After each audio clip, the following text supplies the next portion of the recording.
Tinya wilila hangalondi zega tiemi tinya wilila fala ka chideme tinya wilila hangalondi zega tiemi tinya wilila fala ka chideme tinya wilila hangalondi zega tiemi tinya wilila fala ka chideme tinya wilila namara shikolomba tinya wilila fala ka chideme tinya wilila saraga jugu bomuri tinya wilila fala ka chideme nego tinya wilila dabali jugu kemuri tinya wilila fala ka chideme أعوذ بالله من الشيطان اللعين الرجيم بسم الله الرحمن الرحيم اللهم صل على سيدنا محمد الفاتح لما أغلق والخاتم لما سبق ناصر الحق بالحق والهادي إلى صراطك المستقيم وعلى آله حق قدره ومقداره العظيم وبعد السلام عليكم ورحمة الله تعالى وبركاته بل ما شرف لا جبراني لا جبو أمبي أوفوك والنمندو أو من سغلين بي أنا شرف لا جبراني سنفي جمانين كونو جمانين كوكا أمبانين الله سبحانه وتعالى في alaka kisi naka hina anaka barka jidile alaka o kenen aw bela jilinka bi wajulu kene kono ambe bankas jamiatul ansardin bolofara min beyno ka be mekalo ma samba fla ani tan shegi an karamogo asayidi shiru usman madan haidra aleka anniversaire min be ke sango san ladala jamiatul ansardin bolofara be dien fango fam min fe ñinanta no ye 2018 taye u y'a baraw boloda walasa fasamantiya ani korota min be sɔrɔ a kow kɔnɔna olu yɛrɛ kun ka se ka dɔ sɔrɔ a la bara kun fɔlɔ daminɛnu fɛ wulada fɛ nɛgɛ ka ɲɛ 17 waati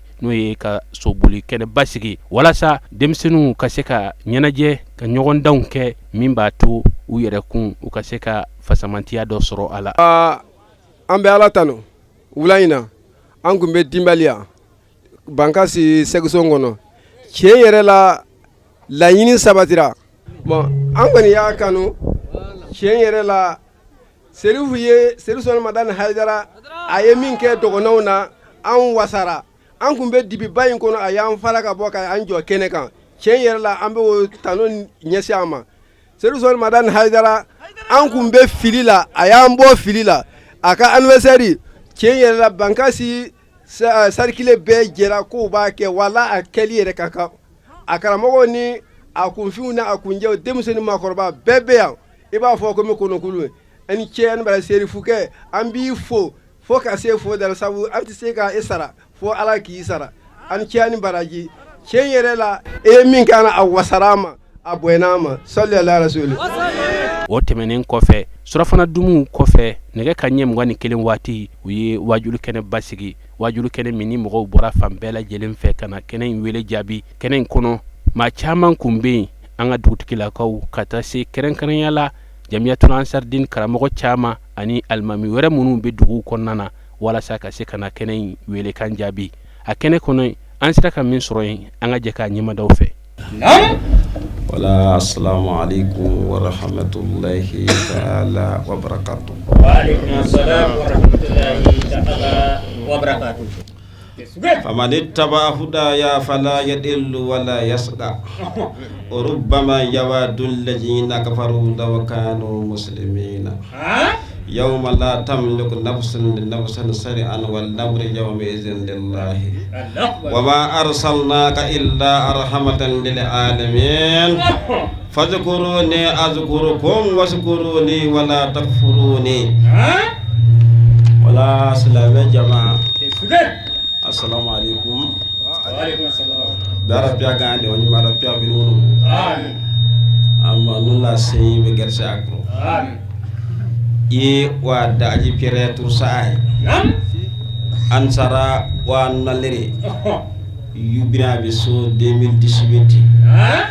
be nama se bo une se bo gina be jumada yani wala dabe lu jaga kasatan be se amiri lo hobri be juma almami lo hobri be se mer lo hobri monsieur de mer o Canada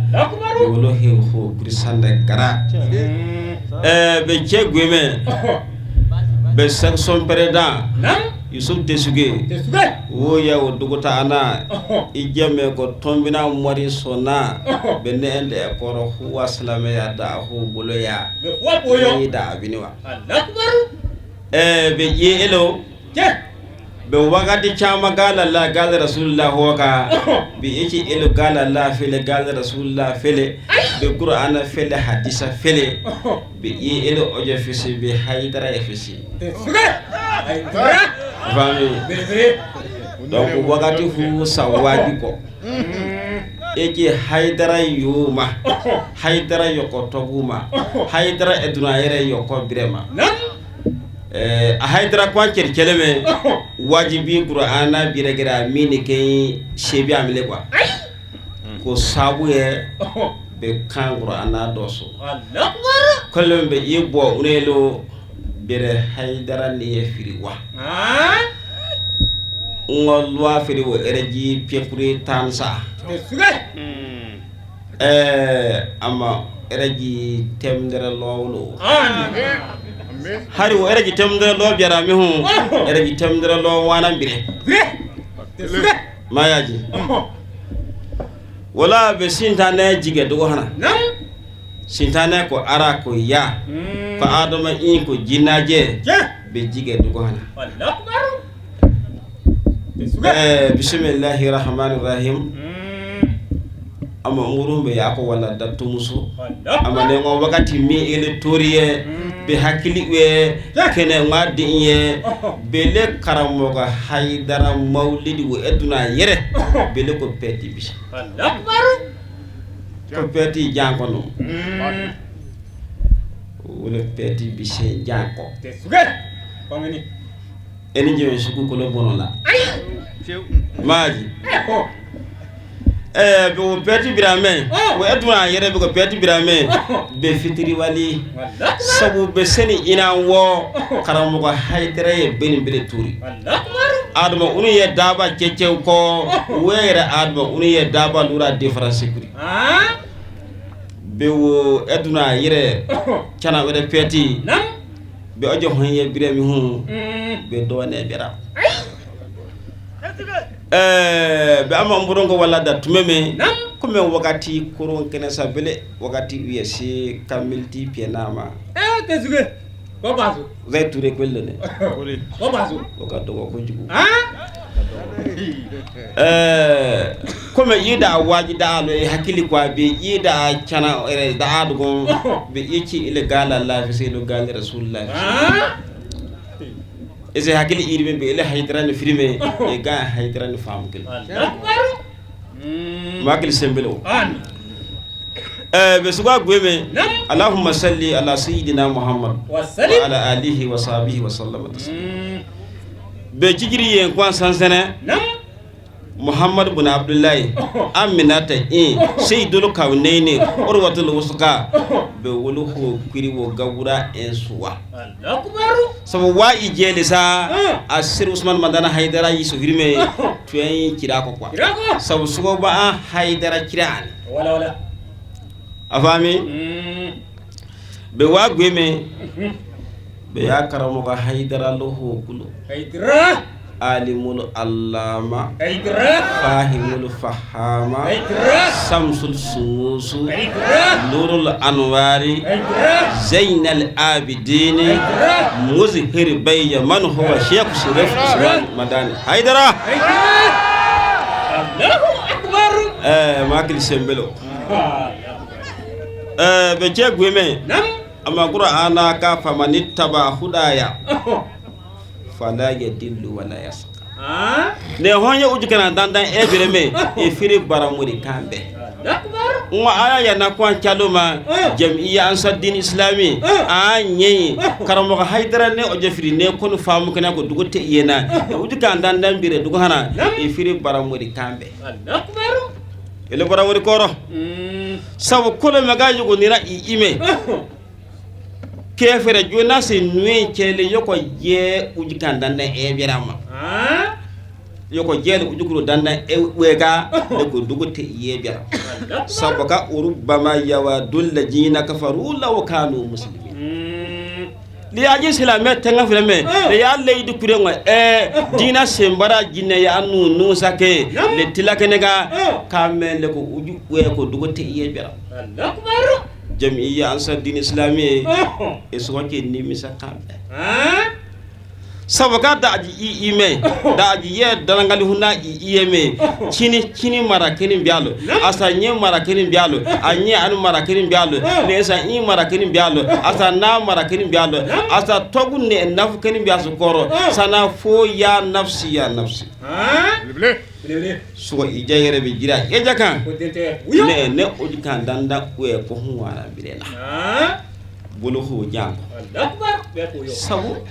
amangura ana ka ya nabi wama arsalnaka illa rahmatan lil alamin kijiri yo jafu njenga ni ciwongoy ngani ci eduna ngwa yereme aduma unu ojo nyi ne eduna ko ngoku nema beraje ani ya ciye wori ne nema je ne ciye ho ko je nema hina kele karamo ga haydara yere ko ho yenne elu ko wala karamo ga haydara yarage bele unsuru ngo kuwa arapiai nemai yere mera jinge iriji jinge donc furulu ora seria ko firi ne e fam kene maji tigiri yen kala ni ciye lani ciye ojo ne nturo wanne ko fu kana wada asin janko ojo nyi ojo nu ije me jeyi me daba je bara sajuwe ko fu tigiri yeni ciye ne mabire nka wama ataakum ar-rasul fakhuzuhu wama nahakum anhu fantahu giri yengala ni ciye la ne mala ciye de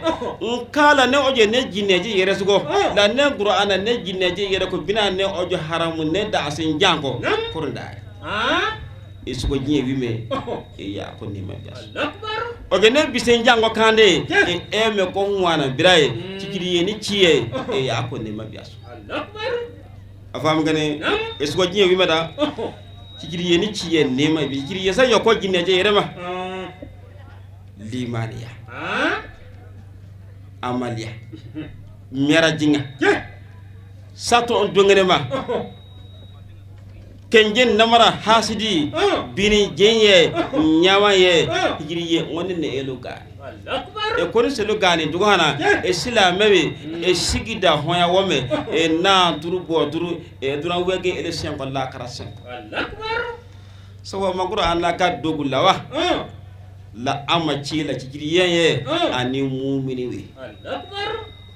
ولله الإجة وللرسوله والمؤمنين ولكن المنافقين لا يعلمون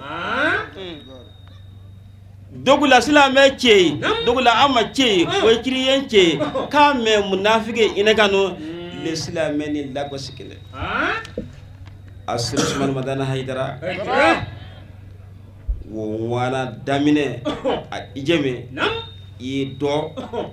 weli sahina wasa wana bire ye jamayere wana bire o silama ya ujukura wana bire wo bogida ana wana bire wa adama inyama wana bire akon luguzo hurima kana de in konte kene jeeyugo alfajir kano ando ko me fire bira afri do noyere akbar inna lillahi afri biya so karamo haydara jaga mbori we qur'ana kenjin jeme laresa mora a haydara yede ko kenjin wala lek parce que daga militi piana so ko be cercara dondo de ture ma saw daga karamo ko haydara lume be tason lume kabako do tane sabu be woni yongo wema afam ganima karamo ga haydara nam sanwana ya jiye ko ima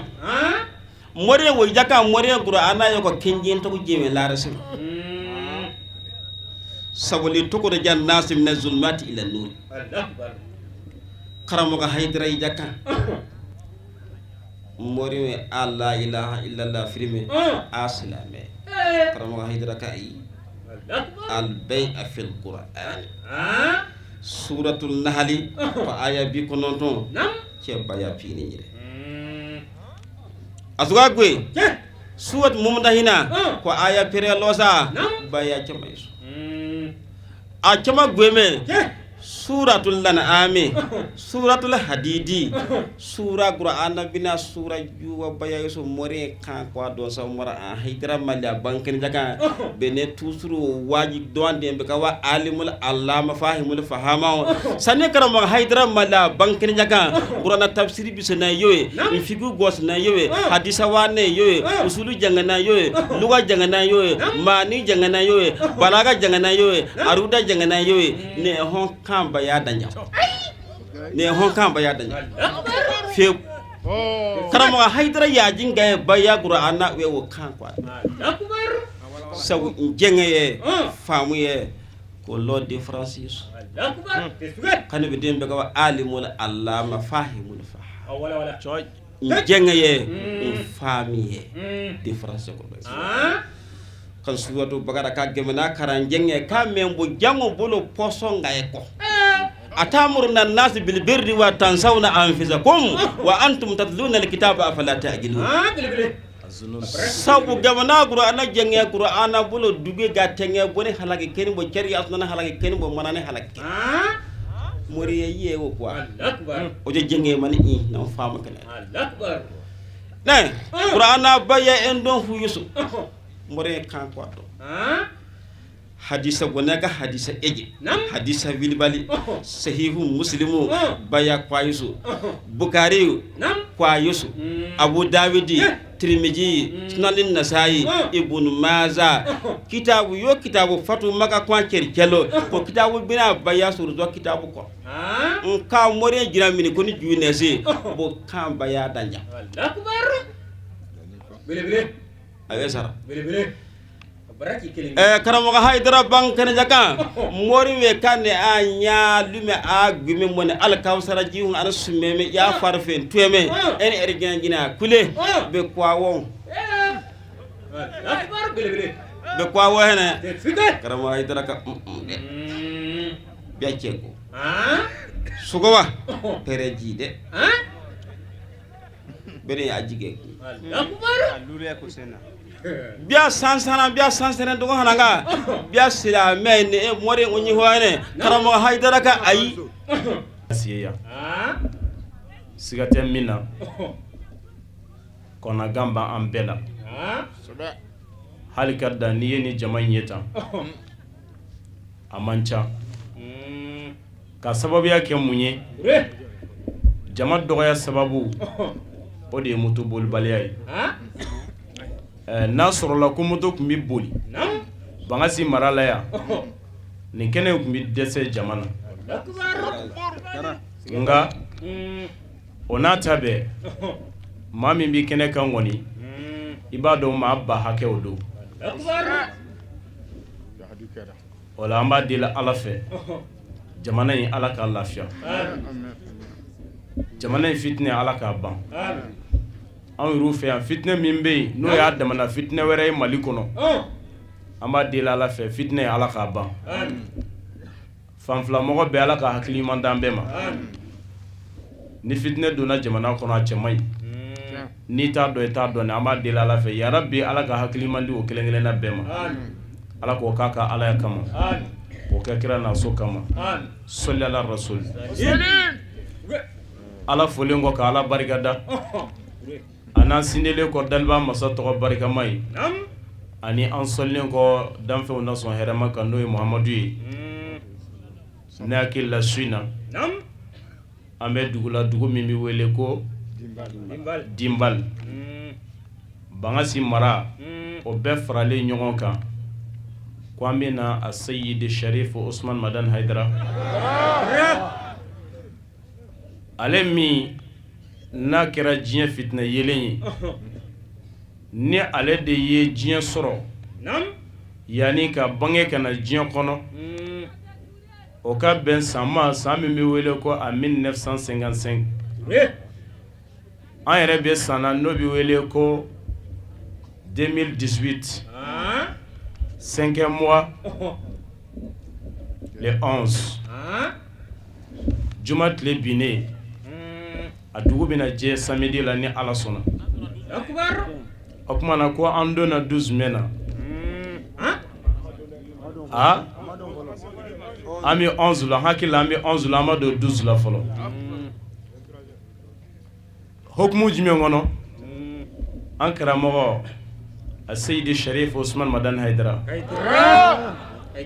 aleka bangini sambi woro ani sabana ala ye hakili dama ko an ale ko nyuma don sati sabla ne ala nyumangiye o sarati doere ala barika dako ina fa ala yere o fanyana qur'ane kono ako wa in shakartum la azidannakum na yene ala barika da mawjidi ala sona an fara lembe ɲɔgɔn kan bisuina wa ala barika da kɛnɛ de kan namu gɛlɛya an bɛ ala fo ka wale ɲuman dɔn ka sirifukɛ fo nka kɛrɛnkɛrɛnyana an b'an ka foli bila ka taa Keita ma n'o ye journaliste ye fo y'a fɔ Bamako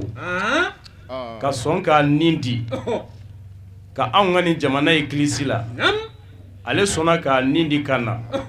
a bɛ fɔ min ma journaliste ya nin de don hali ni ko ka gɛlɛ i bɛ taa ka taa ko ɲɛɲini k'a kunnafoni di an b'a fo k'a Keita k'a Keita mais a kana ɲina k'a fɔ ko an fana y'u ka mori ye tari ma faamu an yɛrɛ ye mandemuru ye ala ka hakiliman d'a ma n'an bɔra yen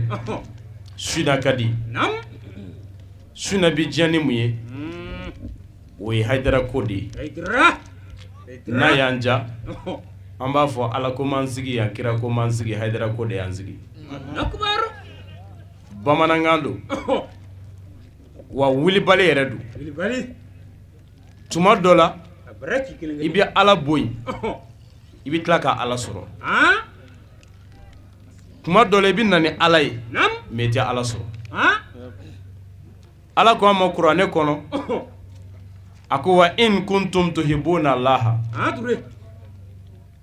n'a sɔrɔla aw ka bɛ ala fɛ fattabi'uni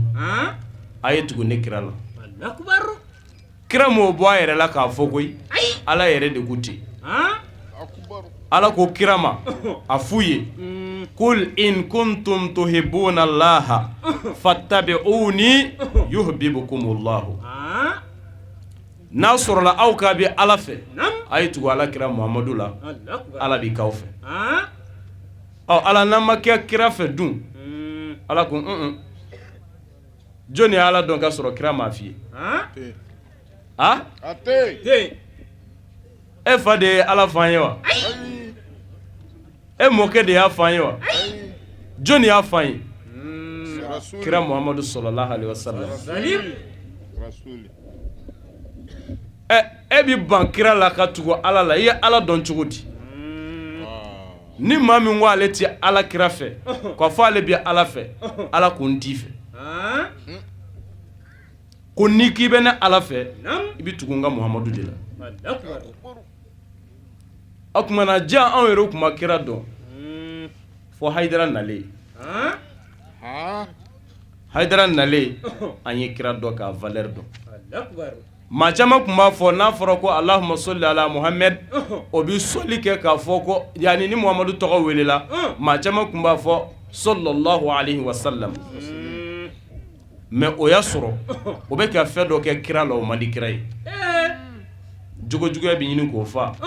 nɛnkun dɔ yɛrɛ b'a fɔ ko solli ala Muhammad o y'a sɔrɔ o bɛ nkalon tigɛ ka da sigiɲɔgɔn na ja kira t'o fɛ jɛni y'o fɔ anw ye Sharif Usman Madan Haidara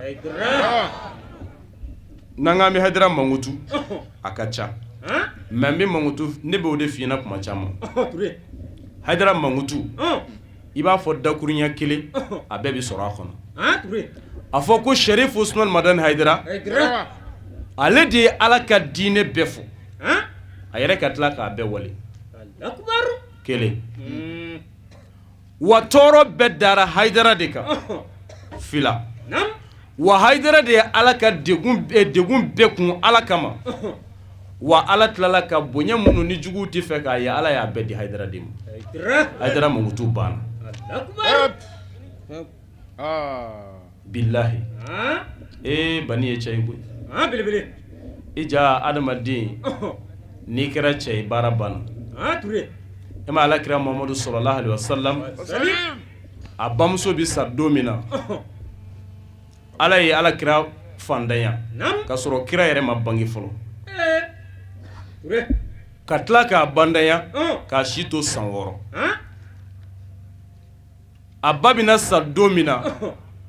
a ba ka kumakan fɔlɔ kɛra jumɛn ye k'o lakale alakira ye a ko ya Muhammad kun rajulan ko Muhammadu ka kɛ cɛ ye Muhammadu kɛra cɛ ye o de y'a to a ma siran a ma yɔgɔyɔgɔ ni Muhammadu kuma kɛ cɛ ye anw kun tɛ kɛ yan ala tɔgɔ la fiyewu wa ni Hayidara kuma kɛ cɛ ye anw ka dɔn denw kɔni kun tɛ disa biri an musow kunna ne b'o de fɛ kuma bɛɛ n'i bɛ fɛ ka Hayidara bonya ye manin fardi manin kaharu walima k'a fɔ ko fahimul fahamu badru jamanu nin bɛɛ ye kira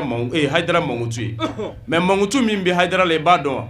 ala yɛrɛ ye mankutu sugu dɔ fɔ a yɛrɛ ma o ɲɔgɔn de bɛ Hayidara la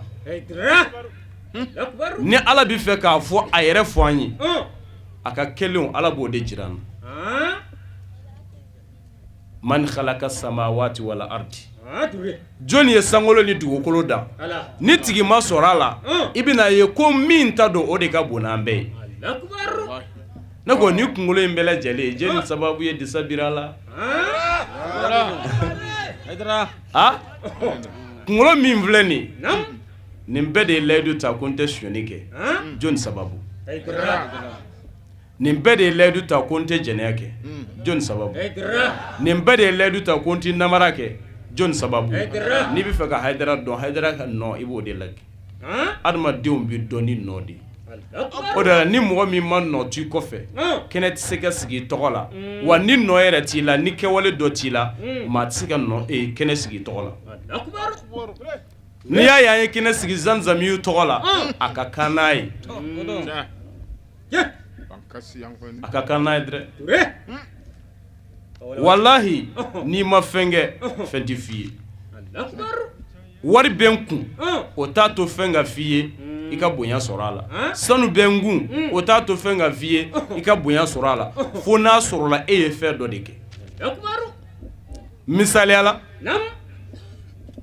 ni maa min fa kɛra so ye e yɛrɛ kɛra waritigi ye i fa salen kɔ i ko i bɛ n'i fa mankutu da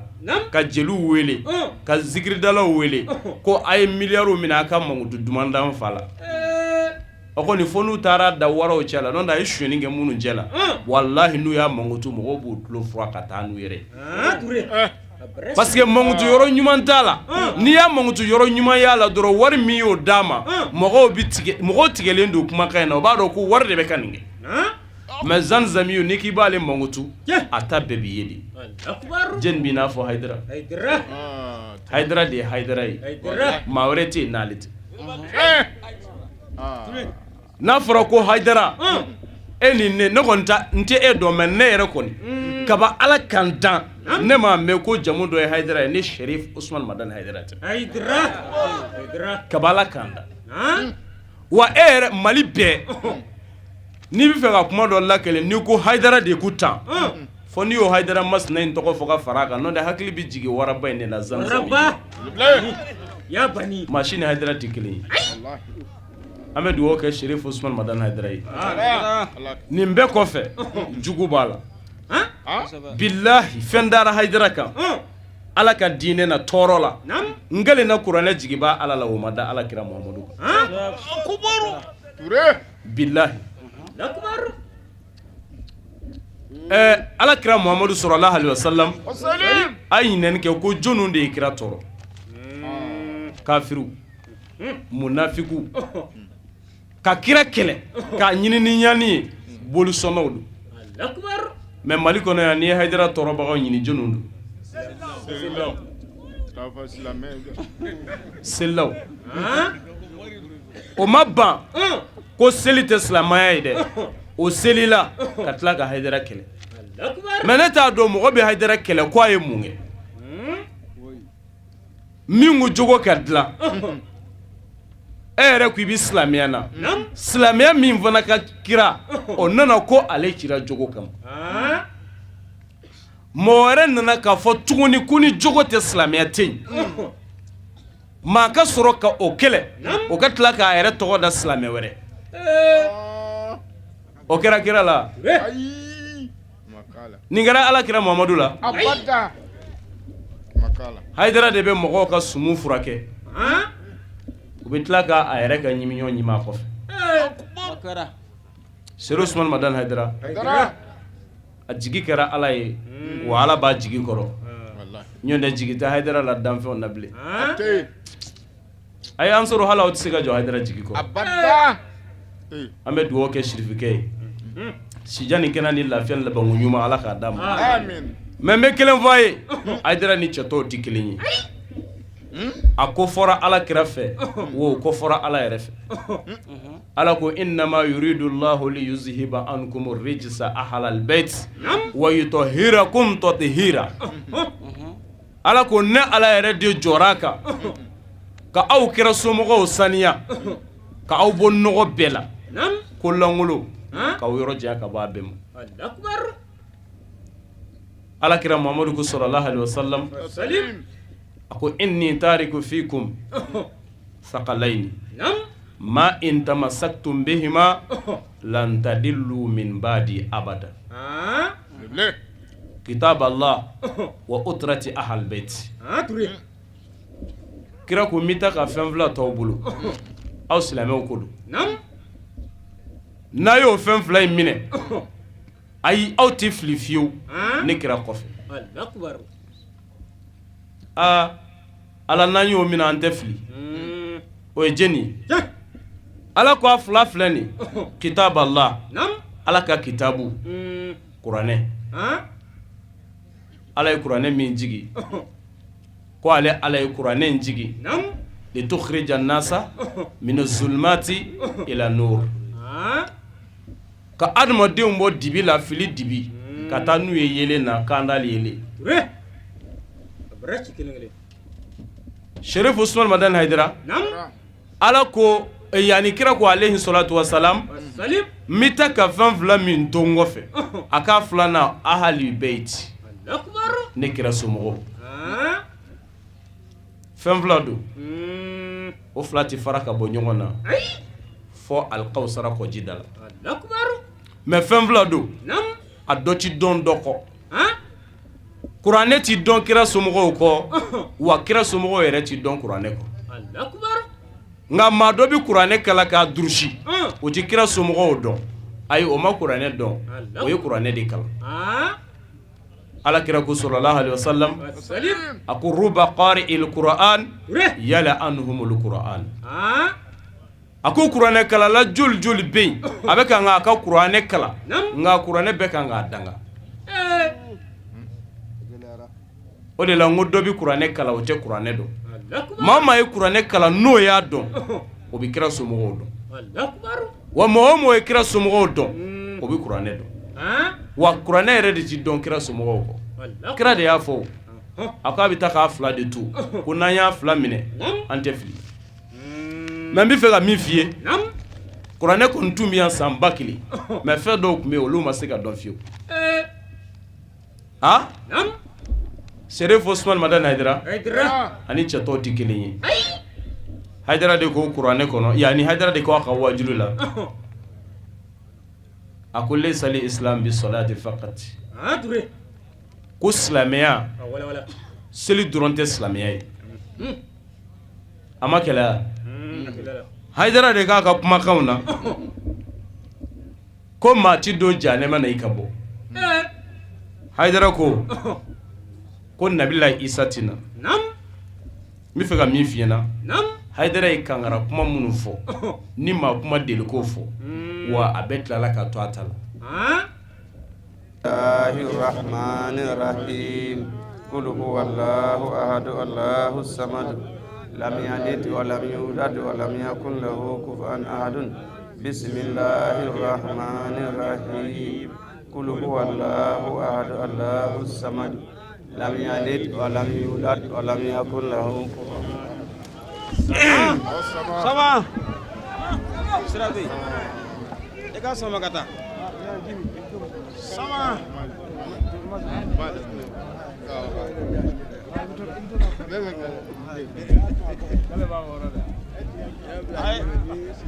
Alhamdulillahi wassalatu wassalamu ala rasulillahi Muhammadin ibn Abdullahi ibn Abdul Muntalibi ibn Hashim ibn Abdul Manafi ibn Qusi ibn Hakim ibn Murata ibn Kab Jaddu Surafa Jaddu Alhaji Sharif Usman Marana Haidara be o amani cige eda yu wanu nama me wa hose ko daji pere touré sa ko nu lem pere lo sa wa gara ne i ko wa pere legi aka ko na in koroji cigo Sharif Usman Marana Haidara sama wala ko wapi soru turen pi para gembe ko soru yekwe cuga turewe cuga ngo mori ne da an kona tabale wa baru ngabali sama jiniya se nahuru o mal ubasi na milai Isa nam Maryama in o dunya moy nam ko yumuju loye yu piresra saye nam wa nunnaye da imperatrice aye chugo e ajuma wa de juren gara ajuma lu ren garay hadara mondu ren garay e da aji gara jumba anda garay sama sama ciao e sani loka lu ren kuyelo wallahi nam me wala sab sembra mais nam bu biru wakati ubesa wakati kamilti pienna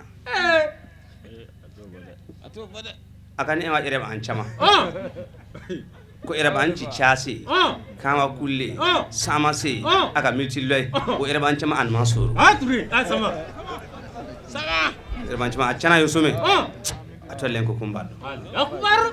mais ko milti bisaba wakati duesa milti betani yura an kala nya chongere chama aka waya uju arai ngamiti pia kanda chongere emon ngamiti pia na chongere emon ngamiti pia tandi ayo be ko kumbara babala sabsemta sallallahu rasul salim ansaru dini islamiya we jumba ye namba nam mais be bangaji mara seno mara fu namba jumbe akbar yere biere yere monne yere birani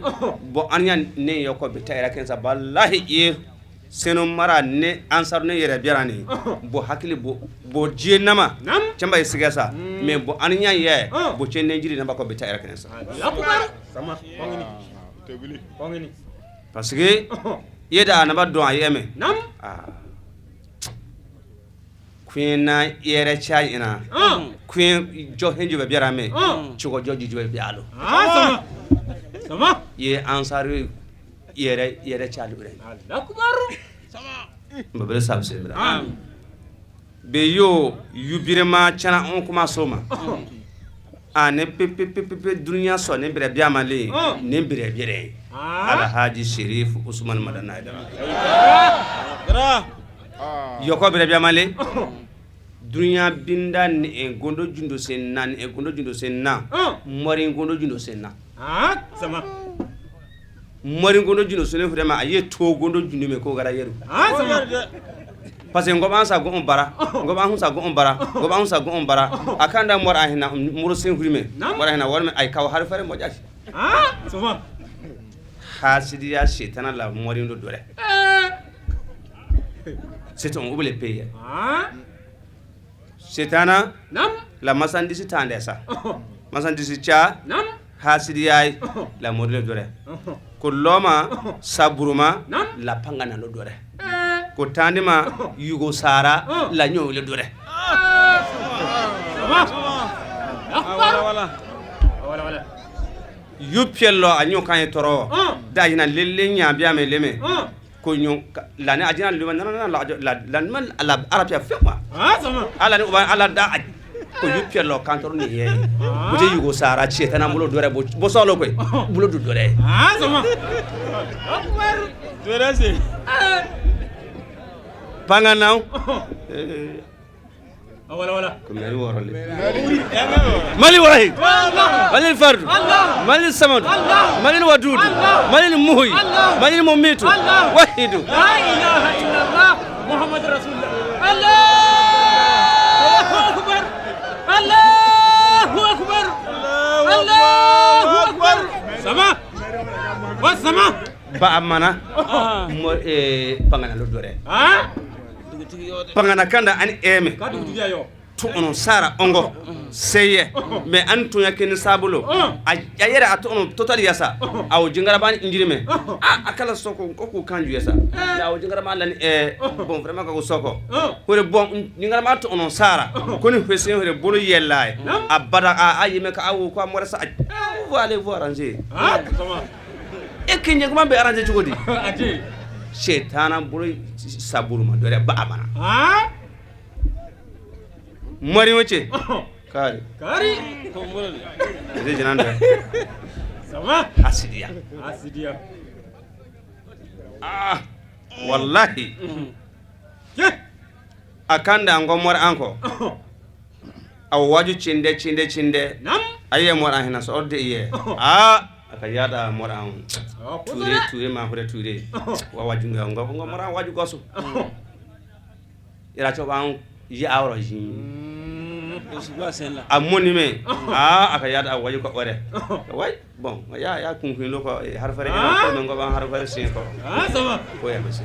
akbar wala tuko hasidiya mais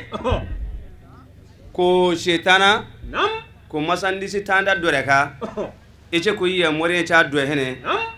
alhaji sherifu usman manna haidara amba wen dunya binda mwe qur'ana kalli kulli qawmin hadin sherifu usman man haidara wo bece hadi gawi hadi hureme ni e chin sungu bejeme alsama ujukura siyeme ani erjana muge alhaji sherifu usman man haidara beje hadi wuri nga aje hadi huronde nga ngoba anje huronde nga be ansarote hadi chuko sherifu amba e wolu ubi nyonga ame hasidi wi ayi anyon yaduru binde ajiri lo waso de wallahi haidara e odwa wo mali binda awon uban ayi wao a ubalan awon ayi wao ajira kana ba tere jinyemya ko jinsa ko tay akbar me ko hasira more no bonen dore haidara ce da aji wure ne yere senin jo sungura ye hadara ce dugata ina ko more ne wuce dugata in fu hadara bohu junde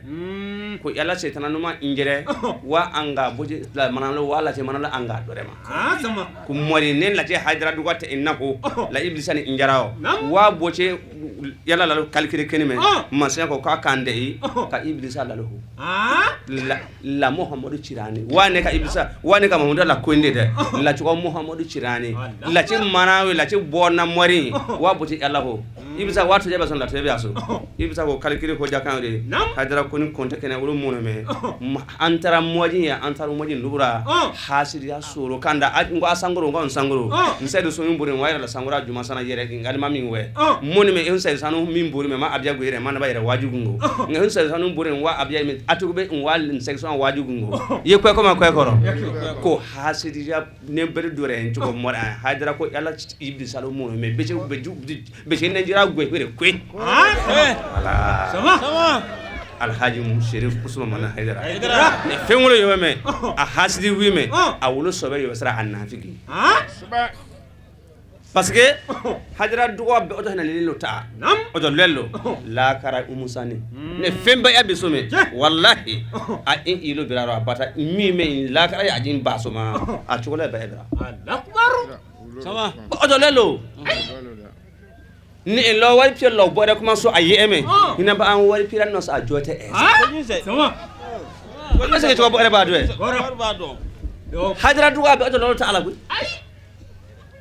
la kara be kamre ba kwe to ko hasidia to Allah kara nume ya eljana cheko nume la kara don eljana cheko mi a heto yoko ya hasidia kendo jumba aljana yoko sama abiyan engwe aljana yoko banga yu biama se bene en wa aljana ya ko jinaka yako no koro de me yoko hasidia yoko yamba ko ne Sherif Usman Madan Haidara o ama odo hinna Muhammadu hinna Haidara mori hinna hati daji kwa mori lo koro Haidara lo sa wo yara aji be odo so yoye ubaye anaye hasidiya ye seto oni bora ye men pangana lo churo ye seto on yedde be kene ye seto on yon chure me men kwa mor o chebe me le yada aya kanan chure ye be on kwa so sai asan sana won gemana gwenjiri jejo horo al haji Sherifu Usman Haidara yere chongo kene ye Haidara ka biane sofu ka kenjeni baba aji kure to ansa la kara ka jasra di tangalo be ya gura anan jere hene ya we yoso be ka an huru ya we to sama bebe wala Qur'ana suram pire temendere pire tansa hibiya pekuri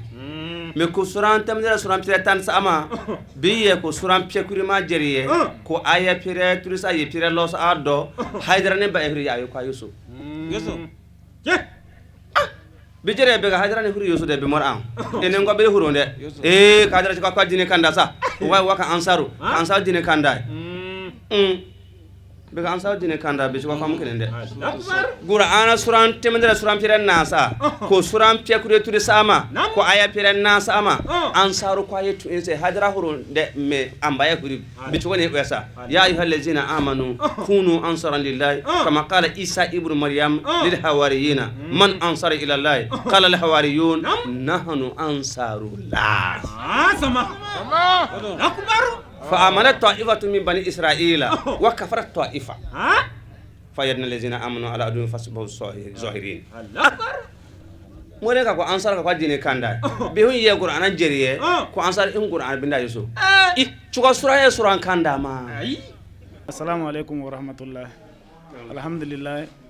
be ambala barka kuri be nulla sembere be ambanji ensemble da isimi e gersa akro be 12 mai charan sababu lo jumbe 12 mai hureme be mara Seydi Seri Usman Madan Haidara o duniya yere yubire me ci charan o be ko sababu lo jumbe be yada anu ba jumbe yada anu alhamdulillah yada anu so nunge ko sababu lo doju dunge uno yo hu doju dunge aywa no le docteur jina yiye be nyo nenene na ko nyo nenene gamna yada anene ne tande sinene gamna umbo be mora Seydi Seri Usman Madan Haidara tokora kure game nyone basita tokora kure alhamdulillah yada awaju hu waje ko wajul gara kondi donc ko wajul wa bay a hu bire mono kui awre docteur jina ye ni enjeriye ko nyo nenene gamna no wele bon bo ne jumba gwe je bo andawa ye boni jeriye che boni wele monne ujuhura monne pour que boni weme ga boni juga sen bon 12 mai chana on sababulo mais alhamdulillah bon gamina ne we ka gamina ne wele be ko ho c'est journaliste lo kulo kayita hure woye kulo yere be se ho tele sirfuna be bohulo ho gara kulo be ho gara jaja be mara Seydi Seri Usman Madan Haidara woloya cin do ya je cire amba firi ko be ambanji anso ya rabbi amba wolo o lo awo yupe kure tanda sa ama ko yupe kure na sa ama amba be koni o ama amba jawsa o ya sabulo bira be bangasi su section be bangasi section be ne henda be president e jeme wo dogo wa yara be ne henda ambe ho bo fuloya vraiment president bore kure bo fugwe woni cije ko bore ko nyanaje be ga uwa jimbire be ganda na ye ko moto jolo ka wo turu hu yere mombili hu yuso na yere jamba gwe ko dengra ambalo san e inkoro be bula amba gara buro so yara bibe loaje ga be jina amba be yuhire wama ngo e gerebu Mamadou Gana lesogu muredu goso section wa place ne loro andise ne loro nyewe same andise ma jamal anna loro nyewe same ko loro andise chuwa inchi joyoroy section bindowa be amban jaso cin don je ci amba fidi yoko be loaje ga weje na ma be yara wama be fo ansar fulu ya dunya bina ansar ne ko 12 me ne endon bire be ne henda an ko do on welo ko siafere welo be bu fulu ama bor so be loaga weje na ama be yuhra wama be bu fu wasambe sambe hoso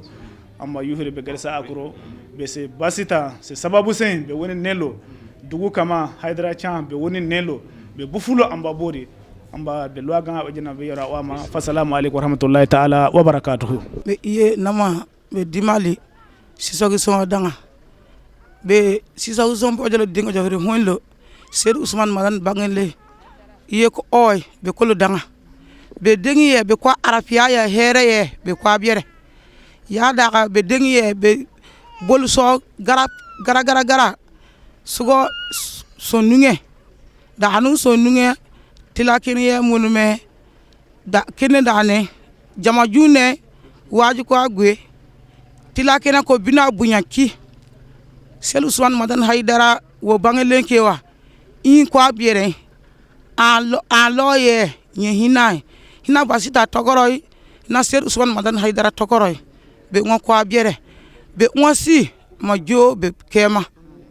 ama kun sembele o ama dune sembele o loi be ganga dimal sisaguson tokolale section pierre lo sakana ma jume dengiye bo wana bire meniya ama bele toya be silifu telejirana le kan be abarka kudi la folie mene fe ne be djun ansar bela jelinfo ambe yorom nabi an kontalendo anu so jalendo no anga Seydi Cherif Ousmane Madan Haidara bangeli sankumbe ola nin karamogo nyogon tambula wanta nyogon sura foka duguma kolomele ana buruju bela jeli ola no ka sanyele masila anga fem bela jelin ke yin kono funala ya ndese kan dan romna ola mbe alafo ala misona kani cheba in dauma kali jina sira ira auna ka on kishi ka bo janhana masrama asarata on bulu dunya ani lahara ola mba fo shijani kene ya be ala bulu ala ko de anauma akademba ya aba fe chugum na ala ka kete amina ko fem fenye jien sa ka do tan fala ka kete ansaru ambu fo ku barkada kerengere ni yala ambe dogono fo dogono ni aw bolo fabe ansaru ko kan bi afolo e awde ka barka do la ka Cherif Ousmane Madan Haidara deme ala kama kira kama ata kofle a chesi lendo ala ko barala nafigi ya tala olamba fo barka de baula sabu nala e barka ramko ko tero ko karamko baif den wolo ko karamko banyana karamko ko aw yere fana bade nyana aw sona ka tuganko ola dogono amba fo barka ba aw fana la shijani kenya be ala burala ko di awni awma dina indeme ko nyuma ala ko da awma a chesiri nyuma ala ko da awma na volo be boyoro ka dina indeme ala kan sala nala kan sala kana ke bakulier ala kan Haidara na ka dimbaya ko ala kan ku ka jonye ala kan ku ka jonye ala kana shitana fanga usana ala ko ke kira bunya ko so bilumba bunya ko so sol ala Muhammad hokoni ne nuso jara ola ajara ne fonai karmo Haidara yere chinga usane yere ba tonla afanan afi ako kadine fona fona be siri ala ko so ana barkama ani Haidara tumana nana ne nana lairi woro ta fe misridala sumani Haidara ne nana nya lairi woro ta fe ne nana do sulama yala fona kala na doni fona ka dia yin lo doni ne be Haidara tonna ma fe me ala fe me kira fe ne be alu fe fona abe ne fe ala si barkama ni ani ka sulama ta nye fe ka ndemse ninu balo ka alu ta nye fe ka ke barkama e ka dem barkama dama ka son si janla na horo chama barkama la ka son na horo la na horo mi barka bo na horo mi horo na horo e na horo mi islame na horo e dem barkama dem horo ma ani sini sin tugu sin den ala kan son be me karamo Haidara fo ma fo ka wele nyuma lo ma akomo ko nunu fo ka fo ka wele nyuma lo ka islame fo na fo ne ba lo islame ko ni Haidara na islamo ye silamaya ɲina a nana ɲɛ yɛlɛya k'a muso ɲɛ yɛlɛya k'an kadɔ ɲɛ yɛlɛya kadɔ ninnu kɛra silamɛ ye san ko dusu min kɛ dimali kɔnɔ ya a diyara an bɛɛ ye alu bɔra ka na an bonya kosɔn ne ka alu fo ka barikada k'a ba ni aw fa ni k'a bonya lɔ k'a fɔ k'a barikada fana ni ɲininkali diyara n ye ni ɲininkali diyara ne kosɛbɛ muso saba jiginnen ka bɛn ni Hayidara ka bangeli ɲɛnajɛ ye vraiment a ma tɔ to ne yɛrɛ la ni ye koba de an yɛrɛ bolo ka kɛ koba ye aussi ka se Hayidara n'a ka jama ma koba dɔ cogo di bi n'a fɔra ko an bɛ an karamɔgɔ ka ɲɛnajɛ la ko muso saba jiginna 2 kɛra cɛ ye 1 kɛra muso ye an kɔni an bɛ Ala fo k'a barika da ka karamɔgɔ fo ani n'a ka jama bɛɛ lajɛlen fo ale bi Ala k'an kan bɛ Ala ka diinɛ ye wa Ala ka kafiriya nagasi Ala ka silamɛya taa ɲɛ su ni tile kɔni ni an sera ani an balima n'u sera ka nin den nin d'a ma an ka a da an ka karamɔgɔ la a n'a somɔgɔ la a bɛ diya an ye a bɛ bɛn an ma ale bi Ala ka kɛ nisɔndiya ale bi Ala k'an kan bɛn. Dugu jɛlen kɔ an balaka minnu bɛ ni Ala y'u garijɛgɛ ka bɛɛ mɛ kalo tile 12 suma u taara ka taa bonyamasegin k'u ye k'u la nisɔndiya i n'a fɔ laada la a bɛ kɛ Jamiyatul Ansardin section bɛɛ lajɛlen na cogoya min na ani denmisɛnnin minnu bɛ kɛrɛnkɛrɛnya la ka nisɔndiya fɛnw ta k'a d'u ma sabula dɔ in ye sewa dɔ in ye dɔ in ye don ye maa man kana ka ɲina don minnu kɔ ale don kɛrɛnkɛrɛnyara k'a ta k'a k'o ye o bɛɛ lajɛlen tɛmɛnen kɔfɛ baara in kuncɛra ni alikuranɛ kɛnɛ basigili ye ka jɛ ka kuranɛ kalan min b'a to basigi bɛ se ka na jamana in kɔnɔ jamanadenw bɛ se ka lafiya sɔrɔ kisi kelenya bɛɛ o bɛ se ka sabati cogoya min na n'o ye an karamɔgɔ Seyidi Seku Usmane Madani Hayidara ale ka laɲini belebele dɔ ye an sera ka min sɔrɔ k'a lase aw ma Banka section u ye anniversaire baara min kɛ 2018 kɔnɔ o de kun ye nin ye an bɛ Ala deli duwawu minnu kɛra Ala ka duwawu ninnu minɛ ka Ala deli ɲinanta kɛra hɛrɛ la cogo min na san wɛrɛ ta Ala k'o yira an na ka Ala deli basigi bɛn kelenya Ala k'o sabati an ka jamana in kɔnɔ ani silamɛ dugu bɛɛ lajɛlen k'aw fo k'aw waleɲuman dɔn aw mun kun sɔgɔlen bɛ an na Serifula Jabarani sanfɛ nin sanga in na ka Ala deli Ala ka waati wɛrɛ yira an na wasalamu alaikum wa rahmatulahi ta'ala wa barakatuhu.